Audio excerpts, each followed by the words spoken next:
Vamos agora estudar o modo como a divisão autônoma do sistema nervoso atua nos diferentes sistemas do organismo, a começar pelos olhos e seus anexos.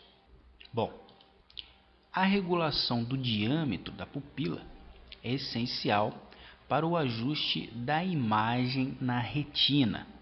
Desse modo, a regulação desse diâmetro pupilar é controlado pela luminosidade via sistema parasimpático. Desse modo, o aumento do estímulo luminoso provocado pelo ambiente estimula assim o sistema parasimpático, que via acetilcolina, estimulando os receptores muscarínicos da musculatura do esfíncter da pupila, estimula assim a sua contração, promovendo uma redução do diâmetro da pupila, o que é chamado de miose. Então, na seguinte ilustração, nós temos esse músculo esfíncter da pupila sendo estimulado por um aumento da luminosidade do ambiente, promovendo assim um aumento do estímulo do sistema parasimpático, que então libera acetilcolina para essa musculatura, promovendo assim a sua contração, reduzindo assim o diâmetro da pupila. Percebe aqui na respectiva imagem que ela está bem pequenininha, né? Essa redução do diâmetro pupilar é então chamada miose. Já em um ambiente onde há baixa luminosidade, há uma redução da atividade parasimpática, por consequência, uma redução na liberação de acetilcolina para esses músculos que formam o esfíncter da pupila e, consequentemente, há um aumento do diâmetro da pupila, né? Uma condição chamada de midríase, certo? Então, a baixa luminosidade reduz a atividade do sistema parasimpático, que então reduz a liberação de acetilcolina para a musculatura que forma o esfíncter da pupila. Consequentemente, há então um aumento no diâmetro da pupila, certo? A midríase. Já o aumento da atividade simpática promove então a liberação de norepinefrina, que atua nos receptores alfa-adrenérgicos do tipo 1, que estão localizados na musculatura radial da pupila, né? Que é essa musculatura que fica mais externamente ao esfíncter da pupila. Percebe? Desse modo, então, quando o simpático atua nessa musculatura, há uma contração que então resulta também em uma dilatação da pupila, né? Um aumento do diâmetro da pupila. Portanto, o simpático também estimula a midríase. No entanto, esse ajuste simpático ocorre especialmente em condições de alerta, né? Em situações que o indivíduo está sob estresse. Em condições homeostásicas normais, a regulação do diâmetro pupilar ocorre apenas via aumento ou redução do estímulo do sistema parasimpático. Além disso, o parasimpático também aumenta a secreção pelas glândulas lacrimais, enquanto o simpático também estimula as glândulas lacrimais, no entanto, em uma intensidade menor que o parasimpático. Vamos agora ao coração. Iniciando então pela atividade simpática, nós podemos observar que o aumento da atividade simpática então no nó sinoatrial, promove um aumento da frequência cardíaca, ou seja, há um aumento de disparo dessas células autorrítmicas. Há também um aumento da força de contração, né? Lembrando que o termo técnico para aumento da frequência cardíaca é cronotrópico. Desse modo, então, o sistema simpático promove um efeito cronotrópico positivo e promove um efeito inotrópico também positivo, né? Aumento da força de contração, bem como há também um aumento na velocidade de condução atrial, isto é, um efeito dromotrópico positivo. No nó atrioventricular, o simpático promove um aumento da automaticidade, isto é, da facilidade de transmissão do impulso originado no nó sinoatrial para os ventrículos, e há também um aumento na velocidade de condução, isto é, um efeito dromotrópico positivo. Nos feixes de His e nas fibras de Purkinje há também um aumento da condução desses impulsos, bem como um aumento na velocidade de condução, né? Um efeito dromotrópico positivo também. E nos ventrículos, também o simpático promove um aumento na força de contração dessa musculatura, portanto um efeito inotrópico positivo, um aumento na velocidade de condução pela musculatura ventricular, um efeito dromotrópico positivo, facilita a condução por essas células, pelos cardiomiócitos, e pode aumentar a frequência da atividade das células marcapassos idioventriculares, né? Então, o simpático no coração aumenta tudo, aumenta a frequência, aumenta a força de contração, aumenta a velocidade de condução, o que se dá pelo estímulo da noradrenalina ou da epinefrina com os respectivos receptores beta-adrenérgicos do tipo 1 e também do tipo 2. Já a atividade parasimpática via acetilcolina atua no nó sinoatrial, promovendo a redução da frequência cardíaca, isto é, uma desaceleração do disparo dessas células autorrítmicas, né? Portanto, promove um efeito cronotrópico negativo. Nos átrios, promovem a redução da força de contração, isto é, um efeito inotrópico negativo, e encurtam a duração do potencial de ação nas células da musculatura atrial. No nó atrioventricular, também reduzem a velocidade de condução, isto é, um efeito dromotrópico negativo, e dependendo da intensidade desse estímulo parasimpático, o nó atrioventricular pode até ser bloqueado, isto é, impedindo que o impulso se propague para a musculatura ventricular.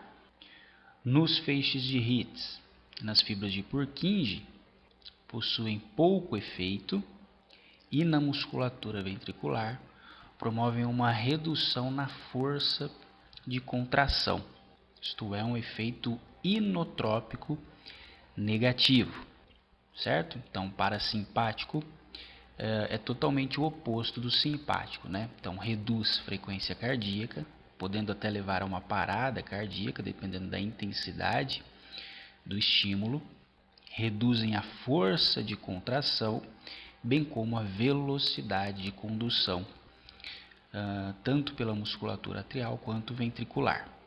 Isso porque na musculatura cardíaca há um predomínio dos receptores muscarínicos do tipo 2, que são receptores inibitórios. Vamos agora aos vasos sanguíneos.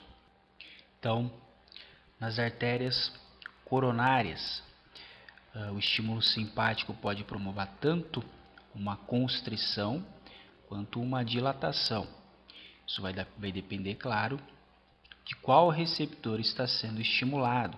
Lembrando que os receptores alfa do tipo 1 são excitatórios, os receptores alfa do tipo 2 são inibitórios e os receptores beta-adrenérgicos são também excitatórios.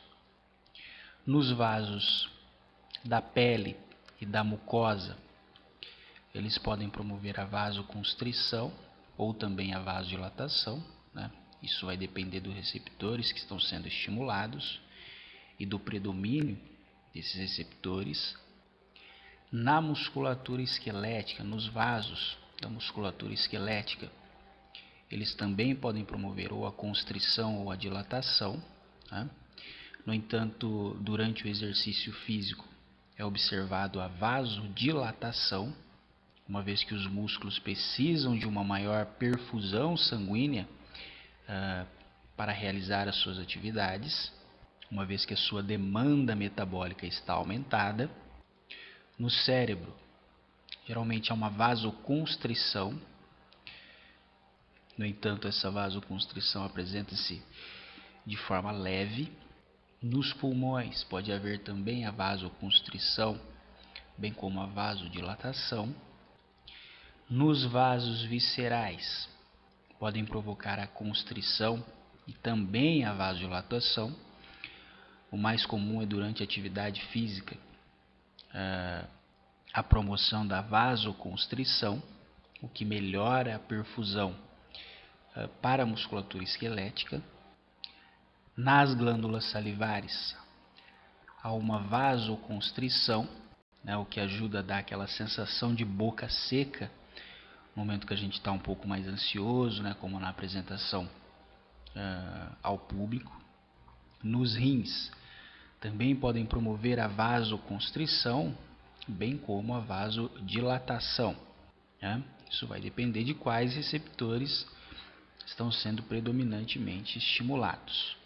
E nas veias também podem promover a vasoconstrição e a vasodilatação. Quanto aos efeitos do sistema parasimpático, eles são observados principalmente nos vasos das glândulas salivares, promovendo nessas glândulas a vasodilatação, o que é observado principalmente um pouco antes das refeições, né, onde há uma maior produção de saliva, né, o que se dá via estímulo dos receptores muscarínicos do tipo 3. Nos pulmões, o sistema simpático promove um relaxamento da musculatura lisa dos brônquios, isto é, uma broncodilatação, o que se dá via estímulo dos receptores beta-adrenérgicos do tipo 2, enquanto o parasimpático promove uma broncoconstrição. No estômago, o simpático reduz a motilidade e o tônus dessa musculatura, enquanto o parasimpático aumenta a motilidade e o tônus. Nos esfíncteres, o simpático promove a constrição dos esfíncteres, enquanto o parasimpático promove o relaxamento dos esfíncteres. Quanto à secreção das glândulas, o simpático promove uma inibição de secreção, enquanto o parasimpático promove um aumento na secreção. No intestino, o simpático promove uma redução da motilidade e do tônus, enquanto o parasimpático promove um aumento da motilidade e do tônus. O simpático promove uma constrição dos esfíncteres, enquanto o parasimpático promove um relaxamento. O simpático reduz as secreções do trato gastrointestinal e o parasimpático aumenta as secreções. No ducto biliar e vesícula biliar, o simpático promove um relaxamento e o parasimpático promove a constrição. Quanto à secreção de renina, geralmente o simpático promove um aumento da secreção de renina, enquanto o parasimpático não possui nenhum tipo de resposta. Na bexiga urinária, o simpático promove um relaxamento do músculo detrusor da bexiga, enquanto o parasimpático promove a sua contração. No trigônio e no esfíncter, agora sim o simpático promove a sua contração e o parasimpático o seu relaxamento. Vamos aos ureteres. Então, o simpático promove um aumento da motilidade no tônus dos ureteres, bem como o parasimpático. No útero gravídico, promove a contração uterina e no não gravídico, o relaxamento. Estamos falando aqui do simpático, né? Nos órgãos sexuais masculinos, promovem a ejaculação, né, quando o predomínio da atividade simpática. Já a ereção é uma resposta do parasimpático. Nos músculos piloeretores, né, a musculatura que eleva os pelos da pele, o simpático então promove a contração dessa musculatura. Na cápsula esplênica, promovem principalmente a contração. Na medula adrenal, o sistema simpático não tem efeito, e sim o parasimpático, né, cuja liberação de acetilcolina na medula adrenal estimula a liberação de epinefrina e norepinefrina.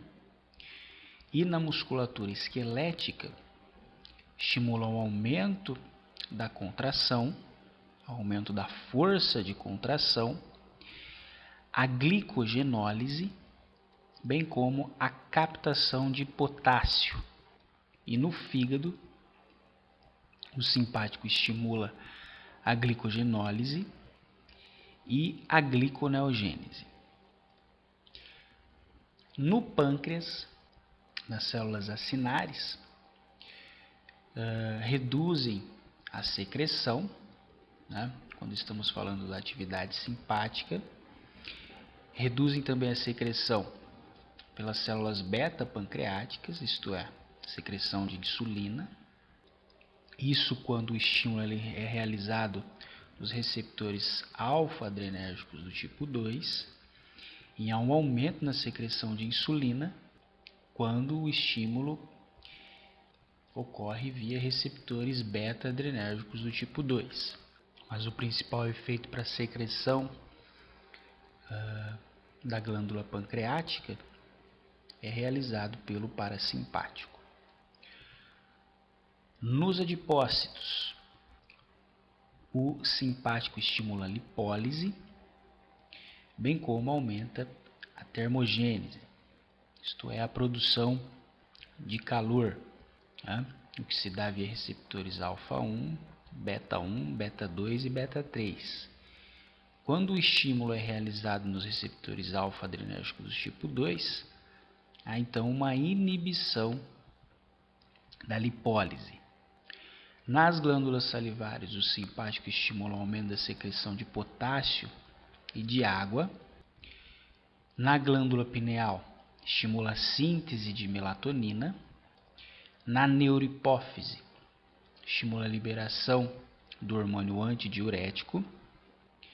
E nos terminais dos próprios neurônios autônomos, que também possuem autorreceptores e heterorreceptores, o simpático pode promover a inibição da própria liberação de norepinefrina e também no parasimpático promover a inibição de acetilcolina. Já os efeitos parasimpáticos nesses autorreceptores podem também proporcionar uma inibição na liberação de norepinefrina nos terminais autônomos simpáticos, bem como uma inibição da liberação da própria acetilcolina nos terminais parasimpáticos, certo? Essa foi então uma revisão bem geral sobre os efeitos do simpático e do parasimpático nos diferentes sistemas, e você pode encontrar essas informações nos conteúdos de neurofarmacologia, tá? No caso eu usei o livro de farmacologia de Goldman, certo? Então essas são algumas das referências.